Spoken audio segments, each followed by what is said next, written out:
All right, ladies and gentlemen, welcome into the Bama Elite Podcast. Happy Thursday, everybody. The best thing you're going to find on YouTube, Touchdown Alabama magazine with the hottest three people in the game. And I'm referring to our own scouting and recruiting analyst, Justin Smith of Touchdown Alabama, Patrick P. Money Down, the Vegas man, breaking news reporter for TDA, and yours truly, Stephen M. Smith of TDA. But before we get into the introductions and breaking down today's show, got to remind you guys, when you're not listening to the Bama Elite Podcast, you got to check out the Big Game College Football Podcast Network and audio stream to hear the best college football in the South. So when you're not checking us out right here at the Bama Elite, you got to tune into the Big Game College Football Podcast. Get all of your coverage there, college football around the South. But with that being said, Justin, my man, what's shaking? How you feeling on Thursday? Feeling good, Steven. Always good to come on the Bama Elite with you and Pat as always. Pat, my man. Pat, what's going on over there? Oh, just excited. Just like every other Alabama fans, Texas week. I think to a lot of them, this is when the real season actually starts. No disrespect to Utah State, but going around the road in Texas and that humidity, this is going to be the first true test for Alabama this week. It'll be a very intriguing matchup between the Crimson Tide and the Longhorns. So let's kind of get into this because a lot of people have been talking about you're playing Texas on the road. It's the heat. The players have talked about hydration with salt packets and Pedialyte and things of that nature, taking hydration tests. And of course, you had Henry To'o speak this week about Bama played in a lot of hostile environments last year. Pat, you and I traveled to a few of those games just a season ago, especially Florida. But Saban also mentioned something. He knows that a lot of coaches are on Steve Sarkisian's staff that know Alabama. But Coach Saban said to a reporter, you act like we don't know them too. So it's going to be a very interesting thing to see Steve Sarkisian match wits here against Nick Saban in a contest where the Texas fan base is wondering, hey, are we really truly back? Yeah, no, I think Texas has been wondering that for almost a decade, I think. But I think it is kind of funny how when Nick Saban loses a staffer and he's going up against him, and the big question is, what secrets did they steal? They know Alabama very well, but, Alabama ran Steve Sarkisian's offense for 2 or 3 seasons down in Tuscaloosa. So, Nick Saban's defended it in practice a ton. And, there's a couple former Alabama players on Texas' side now. So I'd say Nick Saban Nick Saban and Alabama are probably just as familiar with them as they are with Nick Saban. Yeah, echoing what Pat said, I definitely feel that Alabama is familiar with Steve Sarkisian. I'm pretty sure they know some of his tendencies as well, with him being their former offensive coordinator. So I think it works on both ways. I think Alabama and Nick Saban may throw a couple of different wrinkles because we've seen Bill O'Brien, even going back to that last game against Utah State, try some different things that we haven't seen out of the past. So I think this still will be a pretty good matchup. I don't think that with Steve Sarkisian being familiar with Alabama, I don't think that will determine that Texas will win this game or anything like that. I think it's going to be a little bit on both sides, like what Nick Saban says. We know them and they know us. I think that goes along with you playing teams, just playing teams in general, not even guys who's been on your roster. SEC, I'm pretty sure the SEC teams know each other really well by now. It's just based on some of the coaches that have been there a couple of years now. So I don't think that's going to be a huge factor. What I think, guys, that's kind of interesting here, in this matchup is, first off, you going on the road to face Texas, it's going to be a loud crowd. People are going to be going crazy in Darrell K. Royal Texas Memorial Stadium in Austin. But like I mentioned, Pat, you and I, we went to Gainesville, Florida last year, and that place was deafening. Like, we could hear the foundation shake, Alabama taking on Florida, and yet Bryce Young had one of his best games, and Alabama was able to win the game by 2. Then you and I, Pat, we were down in Davis Wade Stadium in Starkville and those crazy cowbells. And Alabama took care of that 49-9. Yeah, and then, Pat, we were both with Jordan Hare and that crazy Iron Bowl last year. And Bryce Young smiling, cool, calm, and collected, got it done. So the first year post-COVID, we saw a lot of those true road games that Alabama was able to handle Going down here to Texas, especially when you look at the offensive line, and do we go clamp count? Do we go silent count? How does Alabama, in your opinion, Pat, be able to communicate offensively, defensively, and kind of just draw off the experience of, hey, we played in 3 hostile environments last year. We're prepared to go down to Texas and take care of this one. Yeah, I mean, I wouldn't exactly say that Alabama took care of business in those games. They got the win, but they really struggled against the Floridas. When that game was in hand in the first half, they let Florida back into the game. The Iron Bowl game, which was ridiculous, went to 4 overtimes against an Auburn team that had no business keeping the game that close with Alabama. And then they went to Texas A&M. Remember, that's the other one where they actually ended up losing the game when Texas A&M was unranked. I forgot that one. Thank you for bringing that one in. Yeah, so Alabama, I mean, this core group of Alabama players that's been heralded as, the best group in college football, they've struggled in hostile environments, especially on the offensive side of the football when they're going to have to utilize the clap counts. They've used the clap counts in Gainesville. I know Bryce Young is back there just slamming his hands together as hard as he can just so Darian Dalcourt can hear it. But, the team has struggled communication-wise, especially early in the season last year. They really had a lot of struggles, and there's some new players in the offensive line, especially young, inexperienced players like J.C. Latham. This is going to be his first big test in a hostile environment. So I think, Nick Saban said that they're doing everything they can. They practice inside their bubble and on campus, and they try to simulate the loud noise as much as they can, but it's just going to be really on the players to zero in and focus on what they need to do. Yeah, I think it's one of those things you just have to experience. I mean, you try your best to create some game-like atmosphere in terms of the live crowd, but I think it's just one of those things that those guys will have to experience, especially some of the young guys like Pat talked about, the J.C. Lathams, the Jaheim Otises, and also the Kobe Prentices. You just have to hear that and get adjusted to it pretty quickly, especially early in the season. So I think it's going to be a test. I think it's a test that their team is going to welcome, and I think this is a test that they are going to need considering the future of their schedule. Every time Alabama comes to town, it doesn't matter who they play against. It could be a team unranked like Texas A&M. Any team, Alabama's coming to town. So we need as many of our fans inside the stadium as possible. So that is something that they are going to face throughout the season. So I think this is a great early test for them. I'm pretty sure Texas will be rocking because this is getting hyped up to be a huge matchup. It's based on how historically great the programs have been in the past, although Texas is not what it used to be. Many feel that they can possibly get back in the future. So I think this will be an opportunity for the fans to come out and support them for a game that they're hoping can be closer than what the experts predict. Well, folks, if you're just tuning into the show, this is the Bama Elite Podcast, Touchdown Alabama Magazine. We break down the Crimson Tide with the 3 best doing it. My man Justin Smith, the lead scouting and recruiting analyst for TDA. My right-hand man, Patrick P. Money Dow, breaking news reporter for TDA. I'm yours truly, Stephen M. Smith, Touchdown Alabama Magazine. So as we look at this now, guys, and Justin, we'll start this with you. Coach Saban yesterday in his press conference, he has not decided on the 2 starting corners. That competition's still going. You got 4 guys in the fight. You got Kool-Aid McKinstry, Terrion Arnold, Eli Ricks, Kyrie Jackson. Saban said, I want this to continue. Who shows the most maturity? Who does things consistently? Who matches the patterns right? Basically, who plays winning football? Who are going to be the 2 guys of the 4 that consistently play winning football, and I can trust these 2 guys. So with the competition continuing this week, and you're going to begin Xavier Worthy, you're going to begin A.J. Hall, and a few other guys that Steve Sarkisian brings to the table. Justin, what are you looking forward to seeing from the corners? You covered Kool-Aid McKinstry heavily. You covered Terrion Arnold heavily. You know a lot about this defensive backfield from the recruiting trail. What do you want to see from these corners against Texas?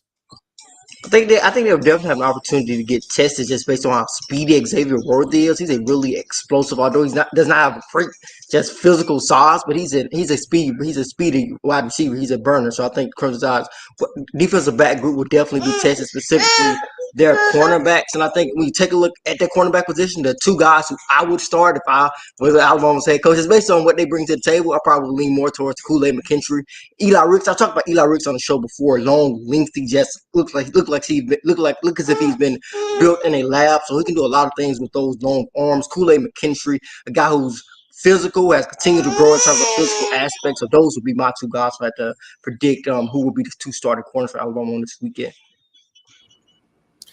I think I'm going to zag on you, Justin. I think I kind of like throwing Terry and Arnold into the fire because, he got the start against Utah State last week, and they went at him a little early. And, like we said, the first play of the game when he gave up that reception, it was really good defense. It was just a really good throw and catch. But I think seeing how he functions with an elite play caller like Steve Sarkisian and going up against these speedy receivers like Xavier Worthy and then someone else who's got great size like Ajay Hall, I think this is going to be a good test for him to see where he's kind of at.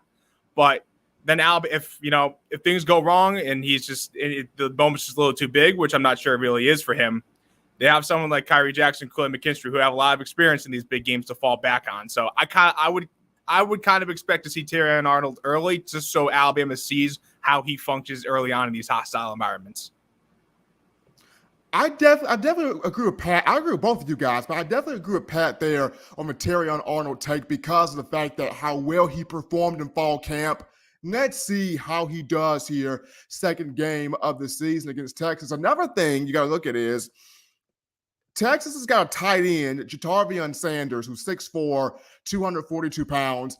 And the big, freakishly athletic tight ends has been an issue for Alabama's defense in years past. In the 2020, SEC championship, Alabama had Kyle Pitts to deal with, and that was rough right there. You look at this past season at Texas A&M, you had Jalen Wademeyer to deal with, and that was tough.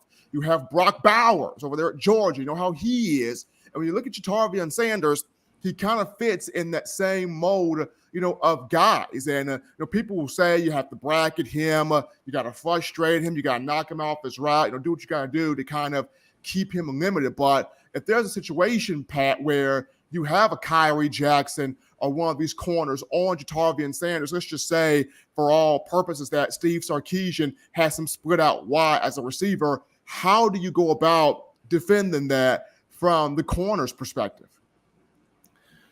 Well, I think it's going to be difficult regardless. Nick Saban talks about it all the time with tight ends. They just create mismatch issues for anybody, whether it's going to be one of the corners that's going to be lined up against him, or if it's going to be a linebacker, or maybe even a safety. I think that,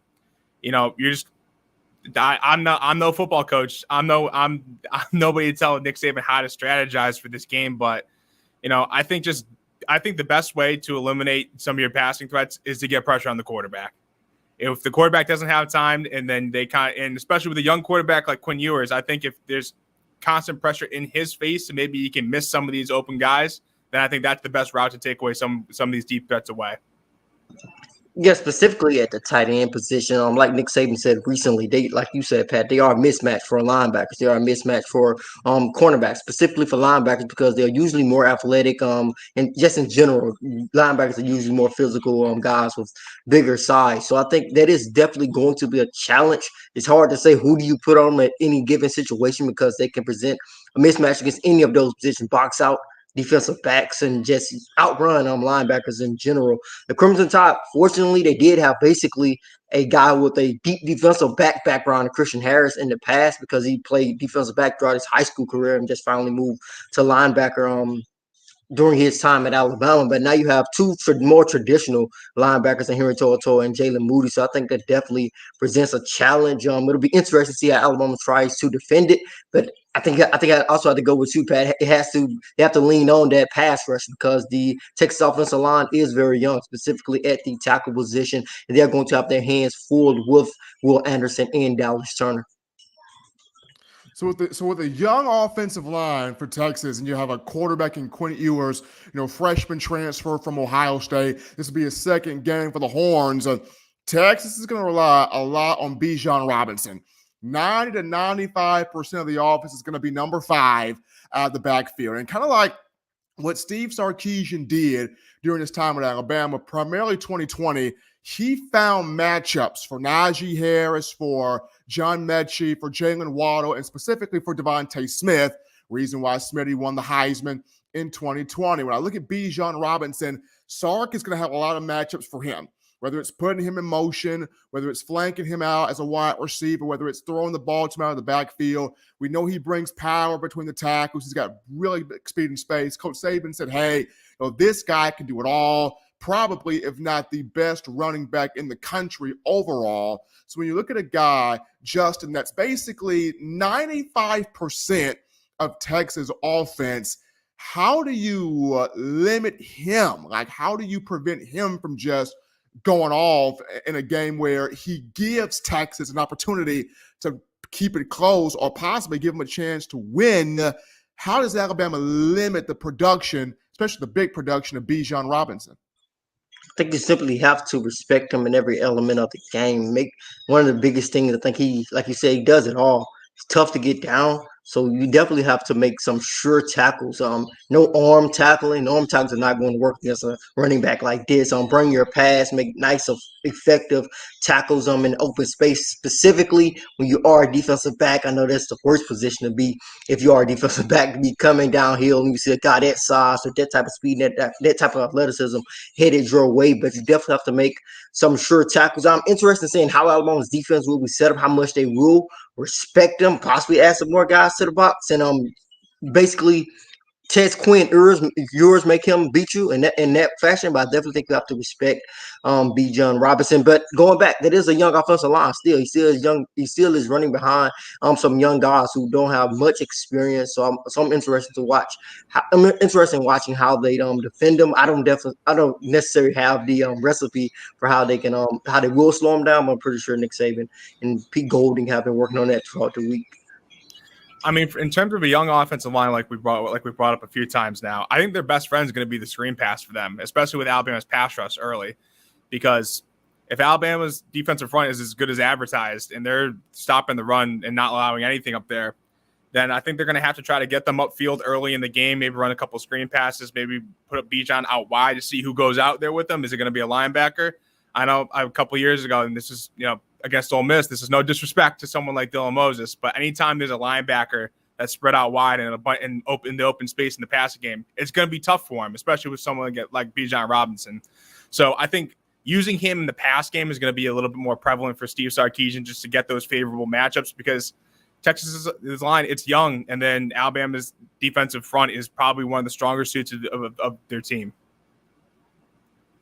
As we flip this now, guys, too, you look at Alabama's offense here going up against Texas's defense, and Texas, they got a couple of dudes defensively. DeMarvion Overshown is the leading tackle. He's one of those dudes at 6'4", 220 pounds. He led the team in tackles last year with 74, had 5.5 of those for loss. Had 8 tackles his past week against Louisiana Monroe. He was the guy that said, hey, we beat Alabama. It's not going to be a shock here in the Texas locker room. So DeMarvion Overshown, one of those guys there. But when you look at Alabama and you look at Bill O'Brien here, what would be, in your opinion, Pat, what would be the focus? Would this be more of a game where you just open it up with Bryce Young and let him let loose and go after the secondary that's kind of young? Or do you start by addressing what Coach Saban said last week? We were big, a little in the run game. We didn't have just a bunch of consistent runs. We had one or two, big plays, but we didn't have a bunch of consistent runs. So do you attack Texas A&M secondary, quickly, or do you go, week 2, offensive line? Let's get this consistent right here. I think they're going to make a point to run the football, especially, and I think it's going to be a little more difficult than it was against Utah State, perhaps, with blocking guys like Overshawn and the other senior linebacker, Devin Richardson. And they also have a 340-pound defensive lineman, Keandre Coburn, in the middle. So that's going to be a challenge for Alabama in terms of blocking the run game, but that's something they have to establish. But I think the pass game is actually going to be something that they'll probably be able to fall back on, because this was a secondary last season that really struggled against the pass. If I'm reading the stats correctly, they allowed quarterbacks to complete 68% of their passes last year. And they also gave up 31 points per game, which was in the hundreds in college football in terms of ranking. So none of that's very good.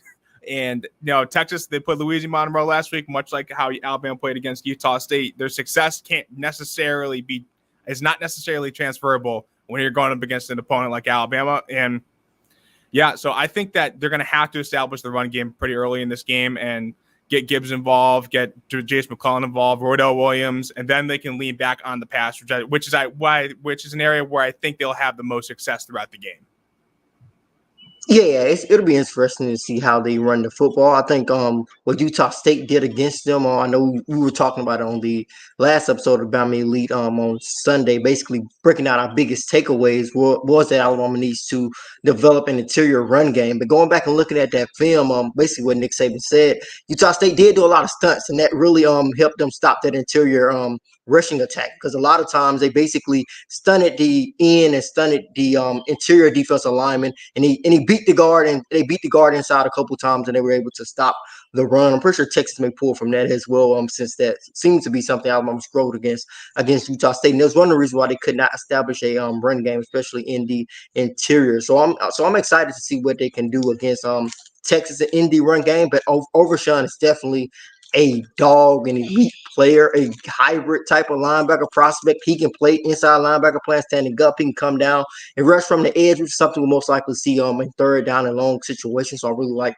what he brings to the table. So I really feel that this is going to be a game where Bryce Young shines again. If I had to make a prediction, I think this will be more of a passing attack that is what it has been in the past. So I'm looking forward to seeing what Alabama can do. Hopefully for the Crimson Tide, they can work on their run game a little bit more. They seem to be more effective in terms of zone running and basically pitching it outside. Letting Jahmyr Gibbs get around the corner, they seem more effective at that in the last game. So it'll be interesting to see if they can develop an interior run game this game. Speaking of the passing attack, Justin, Alabama, Coach Saban talked about it. He was pleased with the receivers against Utah State. He was pleased with Trayshawn Holden, pleased with Jermaine Burton, pleased with Kobe Prentice, and a lot of the young guys out here. So at the wide receiver position, Justin, I mean, you scouted out, you covered Kobe Prentice a long time. I mean, you were out there, scouting out Trayshawn Holden, Jermaine Burton's in here as a transfer. You scouted out, you looked at Isaiah Bond, Kendrick Law, Christian Leary, all of these guys. So at the wide receiver position against Texas, I mean, who could have the big day catching passes from Bryce Young? Or do you see it as more so of a collective group? Do you see multiple guys maybe getting that chance to have a big day catching passes from Bryce Young in this matchup? Well, last game we did see it be a collective effort, but it was against Utah State, so I think everybody's taking that performance with a grain of salt. But I'm looking forward to seeing what Jermaine Burton can do. He really impressed me with his route running, creating separation simply with his route running. I know a lot of guys create separation because they have a lot of speed, but Jermaine Burton showed against Utah State that it's simply his route running. It's how controlled he is and how quickly he's able to get out of his breaks to help him create separation against Utah State. So I'm really leaning more towards Jermaine Burton. I really like what I've seen from Trayshawn Holden. Seems to really be embracing his physical stature and wanting to show off his physicality as a wide receiver. I think Kobe Prentice can definitely do some things, especially in space. That seems to be where Alabama wants to get him in as much as possible. But I'm really looking forward to seeing what Jermaine Burton can do. He was an elite wide receiver coming out of high school. I think that last game against Utah State showed that he is still an elite wide receiver. Unfortunately, he was not able to show that in Georgia offense as much. I think with him joining Alabama, he has had an opportunity to show that he is still that elite wide receiver. Yeah, I'm with you, Justin. That Jermaine Burton really impressed me with his route running against Utah State too, even though, like you said, it's just against Utah State. But man, that in the back of the end zone for his first touchdown, that was just flat out impressive for him to get that kind of separation in that sort of part of the field. It was really impressive stuff to see. And another guy who I'm looking forward to is someone like Ja'Cory Brooks, who was on the field, who did play against Utah State. I think he only recorded one catch, but that doesn't necessarily mean he played bad. Just Alabama just has so many options. But, Ja'Cory Brooks always seems to kind of shine in these big games, and this is the biggest game to date. So I think I would not be surprised at all if he really comes out with a big performance. I like to see more from Brooks, like Pat mentioned, absolutely, because we've seen Ja'Cory in monster matchups against Auburn last year in the Iron Bowl. You got to have the 28-yard touchdown. C7 Brooks was right there in the Goodyear Cotton Bowl. Made the 44-yard touchdown catch against Cincinnati. But I want to see even more, I want to see Trayshawn Holden build on this, because when he came in, like Coach Saban talked about it, he came in, didn't play right away. And for a lot of young guys, that frustration comes in when you don't play right away, when you don't get that playing time. You think about, should I transfer? And Trayshawn Holden controlling those emotions, understanding, hey, if you do right by the system, good things will come to you. And now that he's learned that, he's getting this opportunity to be a starter. And saw last week where, as Justin said, using the physicality, the 14-yard touchdown where he ran a great out route, caught the ball, broke a tackle, showing that physical strength, and then being able to finish the play and score just speaks to the growth that Trayshawn has shown in the program. But definitely also looking forward to watching Ja'Cory Brooks as well. And, Pat, it looks like Alabama will be getting Cameron Latu back this week. Now, both of us saw Latu, Pat, during the warm-ups there for Utah State, and he looked good in pregame, did some blocking things, some pass-catching things, but, Coach Saban saw this as a precautionary thing. He hadn't been practicing the whole week, and so he holds him out for Utah State, but Saban mentions last night that Latu is good, the knee is healthy, he's set to go, so he will play this weekend. Huge to get Latu back, especially with the guys behind him. You're still trying to develop those guys as all-around tight ends.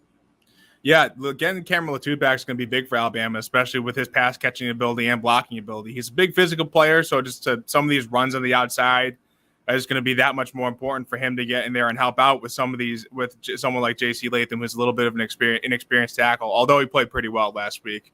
But, yeah, I think he's going to be another threat in the red zone, caught 8 touchdowns last season, and it's just another weapon for Bryce Young to utilize in the offense. And, yeah, I think it's just the players just keep on pouring in for Alabama. Latu is a complete hybrid tight end, blocking, can be a receiving threat, lineup at wide receiver, look very comfortable there, decent route runner. He has continued to grow as a blocker. I think, like I say, he's a decent blocker. I wouldn't say he's just elite at it, but he's definitely good to be at the tight end position, especially with him playing linebacker when he first got to Alabama, transitioning over to tight end. So I like the strides he has taken as a blocker and as a wide receiver. Big target, a guy who can make some plays after the catch. I think one of the things people don't talk about enough is his ability after the catch. He's a physical runner. If you do not wrap him up, you're not going to bring him down. So I really like what Cameron Latu brings as a receiving tight end. Like you said, he's a good blocker. Definitely is the best tight end overall on Alabama's current roster. But what we saw against Utah State, we saw Alabama come out in 2 tight end sets a couple of times. So Robbie Oops and also Mark Kisselman on the field at the same time. Who will be on the field with Cameron Latu if they do go to the 2 tight end set this upcoming week? And I had to make a prediction, maybe it's Robbie Oops and Cameron Latu, because Oops is a excellent run blocker. Still needs to go as a pass blocker, because we saw they got beat on one play and I think the quarterback got some pressure on Bryce Young. He might have hit Bryce Young. I don't remember, but I think if they do go out to 2 tight end set, I'm interested to see who comes out in that set. As much as I like Oots in that, I would not be surprised if the second tight end to join Cameron Latu is Miles Kitselman. Kitselman, not the greatest pass catcher in the world. He did have 2 catches against Utah State, but he's a very physical run blocker. I remember I had Kitselman on in my own words for TDA, and he talked about it. I just like to take a man and move him from point A to point B. And that type of physicality, definitely what the Crimson Tide fans want to see out there on the field. I know a lot of fans, Pat, are asking the question, where is Tyler Harrell? Like he came and transferred from Louisville, all of his speed, South Florida, Miami native, had 6 touchdown catches last year for Louisville off 18 receptions total, averaged nearly 30 yards a catch at 29.1. He came in under all of his hype and all of his anticipation, but where is Tyler Harrell? Now, according to Coach Saban, Harrell came in with a bit of a foot injury in the preseason. You and I both saw him, you saw him before I did, in a walking boot against Utah State. You're trying to see him, back healthy, back on the field there in practice. But once Tyler Harrell gets healthy, gets ready to go, and is full go, I mean, how do you see him factoring in and fitting into the offense, especially with the speed that he brings? I mean, he's gonna be a guy who can take the top off the defense, and I think that's the one thing that this Alabama offense needs, is someone who can go down the field and split the safeties and take it 70 yards. And Harrell is that kind of player. Like you said, he averaged 30 yards of reception last year, and he's got that breakaway speed. But, he just got to get that foot healthy. He came in a little banged up and already behind in the playbook coming in during the fall as opposed to the spring. So he's just someone who just has to get healthy. And when he does, he can get on the field and he can fly, man. He's going to be able to open up so much more for these intermediate routes like Jermaine Burton and Trayshawn Holden can run. And if it's not Harrell, it's going to be someone like JoJo Earl, who was having a really good fall camp until he got hurt, and he's going to come back after in somewhere around the 4 or 5 week stretch. So Alabama's going to have options, but I'm sure when Nick Saban goes out and gets a transfer like Harrell, he's going to play, and I think that's in that role of really being that deep threat is something that Alabama is really going to be looking for from him. Yeah, I think Tyler Harrell definitely will be a welcome addition to this wide receiver room. Like you said, they're missing the speed. JoJo Earl hurt. He's out. Kobe Prentice does have speed, but just going back to how to use them against Utah State, it seemed to just want to give him the football more so in space. I think the only wide receiver really got a deep ball down the middle was Christian Leary, but unfortunately it was a little bit underthrown, too much air on the ball from Jalen Murrow. So I'm interested to see if Leary could possibly step up and get some burns. I think he is a threat to be a speedy wide receiver, definitely one of the fastest guys on the team. But Tyler Harrell, I'm pretty sure Alabama fans are excited to see him come back. I see a couple of questions in the chat. Stephen may know this a little bit more than me, but is there any speculation on when he will possibly be back?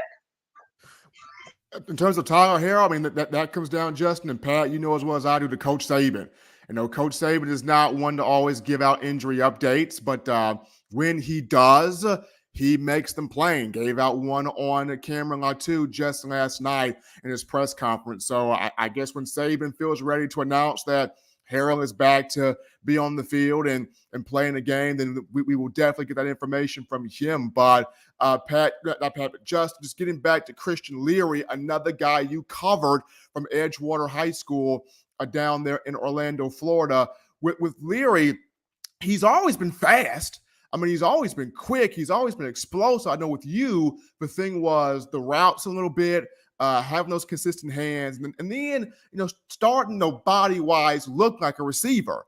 And we saw this in the spring game where it seemed like he had really taken those steps. 5 catches, 106 yards in the A-Day game, had the 52-yard touchdown catch from Jalen Milroe. But we haven't really seen much of Leary, the receiver, in Alabama. We've seen him as the emergency running back, and that's pretty cool and all, but we haven't seen Leary, the receiver. I mean, Justin, do you think this is a game where, because people have been calling for it, they've been saying, where's Christian Leary? He's fast. He's probably the fastest guy on the team. Where's Leary? Is this a game, Justin, from your perspective, that we could see more of number 12, Christian Leary? It's kind of sort of hard to say. I think it could be. It's definitely sort of hard to say just based on since he's not a starter and we did see him in the game against Utah State, but I think it is unclear on when exactly he will get off of the bench in this upcoming game. I had to make a guess on which wide receiver will come off the sideline first. My guess would be Corey Brooks, most likely. But Christian Leary, like you said, he's always been a guy with a lot of speed, has continued to grow as a route runner, very elusive with the football in his hands. I think he's just a naturally chubby type of kid, so he's always known that. So he's always tried to keep that in the back of his mind, which is one of the reasons why he started running track actually in high school. He started to pick up some weight, so he started to run track in offseason to make sure that he is working towards staying in shape as much as possible. And now, like you said, Stephen, he looks like a wide receiver now, actually looks the part here. And I think that was one of the reasons why he played running back more so as a mercy running back, because he has a nice frame as a guy who, I think if he wanted to put on some weight, I think he definitely could at the running back position if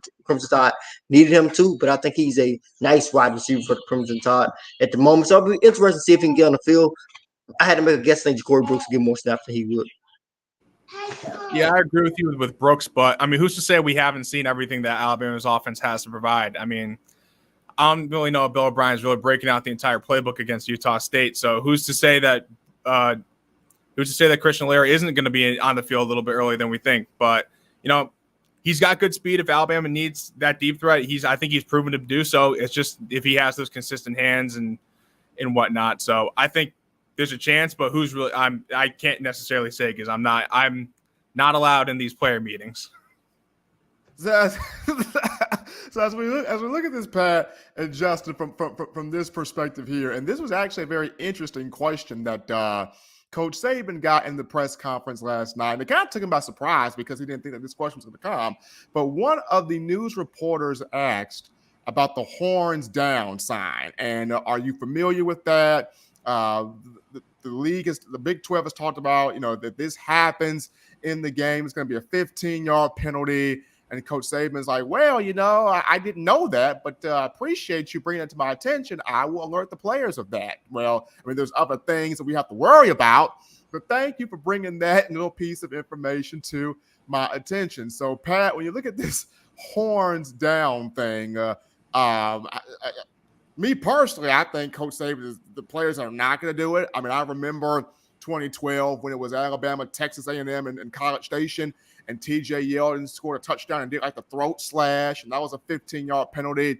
I remember when I think it was John Parker Wilson in 2008. We played against LSU in the Bayou. He did a little cell phone thing in the end zone, and that was a penalty right there. But I feel like in this matchup against Texas, I don't think the horns down thing is going to be an issue because people have ran with this going, is this how soft Texas really is? You can't do horns down?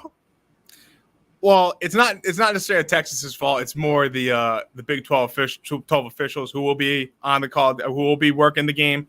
Big 12 officials will be working this game, and then the SEC officials will be working the game at Bryant-Denny Stadium in the next home and home matchup. So the officials will be on the lookout, and I doubt it will be an issue for Alabama. Uncalled for penalties don't usually go over too well with Nick Saban. I know he's trying to smile more with the media and whatnot, but so if you call penalty, he ain't trying to smile. He's trying to get that McDonald's and IL deal, Pat. I think the dog's gonna get let out of the cage if any of his players get an uncalled for penalty. And look, I think Nick Saban should be a little bit nicer to the media now if we're tipping him off to some of these penalties that he didn't know about. And another thing too, maybe if Nick Saban has social media, he'd know about horns down more. So maybe this is a sign that he's got to get Twitter or Instagram or something to get involved a little more. So Pat, what you're saying is better food in the press box? Maybe. Look, I'm very appreciative. I'm just saying in the past, I've done some food reviews at the press box, and I'm very appreciative of the staff giving it to us and whatnot. They don't have to do it for us, but some meals are better than others. That's all I'll say. I think the horns down penalty, I don't think I agree with it. I think it doesn't make – I wouldn't call Texas soft like everyone else is calling them soft because of the penalty, but I think it's a bit of an unfair penalty. I'm not really familiar with like the I guess the stance of why they did it. I know a lot of teams were doing it against Texas, but I'm not really familiar what was the reasoning behind them just totally canceling it out. I think if you cancel the horns down, can Texas do the horns up? Well, I think it's more how it's used because if I read this correctly, that the Big 12 official said it's pretty much if it's used in a taunting manner and necessarily after you score, you throw it down, or if you just make a big tackle, you throw it down in their face. So I think it's more in the context of how it's used, not necessarily just their logo, their gesture being used in the opposite form. So I think, but then it's like, I don't know, when else you're going to use horns down? You're going to make a big play and you're going to do it. I don't know. I think it's kind of stupid regardless. But I totally do. Yeah, I don't even think Texas necessarily minds. It's just, I don't know. Yeah, I totally disagree with the rule. It doesn't make a whole lot of sense. And I haven't watched a whole bunch of Big 12 football, but the only team I remember using the most is Oklahoma. Because I remember even when Oklahoma gets commitments from other from recruits, even if they're not getting recruited by Texas, they're throwing the horns down sign in their recruiting pictures, in their commitment videos and everything. So I just thought it was more of an Oklahoma thing. Personally, I'm not really familiar with it, but I definitely don't agree with the rule, and I'm not surprised that Nick Saban doesn't know about it. Well, before we get ready to wrap this things up, guys, we got to give a shout out to Javarius Cole, who just dropped in a $5 donation to Super Chat, helping out the Bama Elite. Appreciate Javarius Cole checking out the show. Touchdown Alabama Magazine with my man Justin Smith, the lead scouting and recruiting analyst for TDA, and the man Patrick P. Money down here, breaking news reporter for TDA. I'm yours truly, Stephen Smith. So guys, kind of wrapping this here. When you look at a prediction for this game, and on the game is 20, and a potential maybe offensive and defensive player here for the game, Alabama, Texas. I'll start with you, Justin. What would be your score prediction here, and then potential offensive and defensive player of the game? Remember, the line is 20. Yeah, when I think the first time I was asked about a prediction for this game, every time I'm asked about a prediction, I usually go with the first thing that pops in my mind. So I said, I guess that's what I'm thinking. So the first thing that popped up was like 45-21, but I think I gave Texas too many points. So I think I'm thinking like 45. I was gonna say 45-14. That's what I'm thinking. Matter of fact, 45-17. I keep it at that. That's the score I was thinking about, but I think Alabama may score a little bit more than that. But as far as a prediction, I think 45-17 would be solid, just based on the first thing that came to my mind, and just we're evaluating things a little bit. That would be my score prediction. I'm going 45-17. Yeah, I'm in a bit of the same boat. I think 45-21 is actually a good score. The Texas at home, I think they're going to get some points on the board. But Justin, I'm wondering who your players of the game are. Is it going to be Bryce Young and Will Anderson again? You're going to play it safe? Like, what's the deal? Yeah, I was definitely thinking about Will Anderson, just based on the fact that Texas has some young tackles. So I thought Will Anderson or Dallas Turner could have some big days. But I said Will Anderson and Bryce Young last game. I'm pretty sure you could make an argument that Bryce Young was definitely the offensive player of the game, but you could have made an argument that Will Anderson was the defensive player of the game. So the safe bet is sometimes always the best bet. So I'm not going with. Yeah, I'm not going with those two again. I can just say my players of the game right now. I'm going towards Eli Ricks. I think Ricks will come up and get an interception this game on the defensive side of football. On the offensive side of the football, I'm not going to go with Bryce Young again. I think the safe bet will be another good bet this week, but I will lean more towards Jermaine Burton. I'm excited to see what he can do. Yeah, all I'm asking is just to live a little bit more dangerously. Roll the dice a little bit. So my defensive player of the game is going to be Will Anderson. And just when you told him to roll the dice a little bit. And he didn't get a sack last week. I think he's going to have several this weekend. And my offensive player of the game is going to be it's going to be Jermaine Burton. I think Jermaine Burton showed a lot last week against Utah State, and his route running is going to be very key this weekend. So I think Jermaine Burton and Will Anderson. I guess I'll be completely the one on the wild side here, but I've done this my entire life. So score prediction, I got 48-14. Got 48-14 score prediction for Alabama against Texas. Offensive player of the game, I'm going Jace McClellan. He's from Texas, Alito High School. Big game for Jace. He showed last week against Utah State. The quickness is back. The ability's back. I think there'll be split carries between Jace and Jahmyr Gibbs. I think McClellan's looking to show something here. Defensive player of the game, I'm going to go DeMarco Hitman Helms. Hitman Helms gets a pick six. He gets a pick six in this game. I don't know where it's going to come. I don't know how it's going to come, but Hitman Helms, Marco, if you hear me, gets a pick six in this game. So I'm going Jace McClellan and DeMarco Helms. Yeah, only one living dangerously. You want to put a bet on that, Steven, for DeMarco Helms to get a pick six? I think I might know a guy who can put you in for that. Hey, okay, let's see here. I'll throw $10 on that. Okay, just give it to me. I'll make sure it gets to him. Okay, I'll put $10 on it. I got faith in you, Marco. I got faith in you, man. So I'll put $10 on that. But guys, I mean, I'm looking forward to this matchup, man, because of the fact that this is the first major test here for Alabama on the road against a Texas team that is improved. They've got talent offensively. They've got talent defensively. We know the type of crowd noise that's going to be there. The thing that's going to be the big key is Alabama being disciplined and Alabama executing on both sides of the ball. So if they do that, which Coach Saban is already harping on that has to be done, then I see a good game here for the Crimson Tide. What I'm going to remind you fans out there, when you're not listening to the Bama Elite podcast, here's what you do.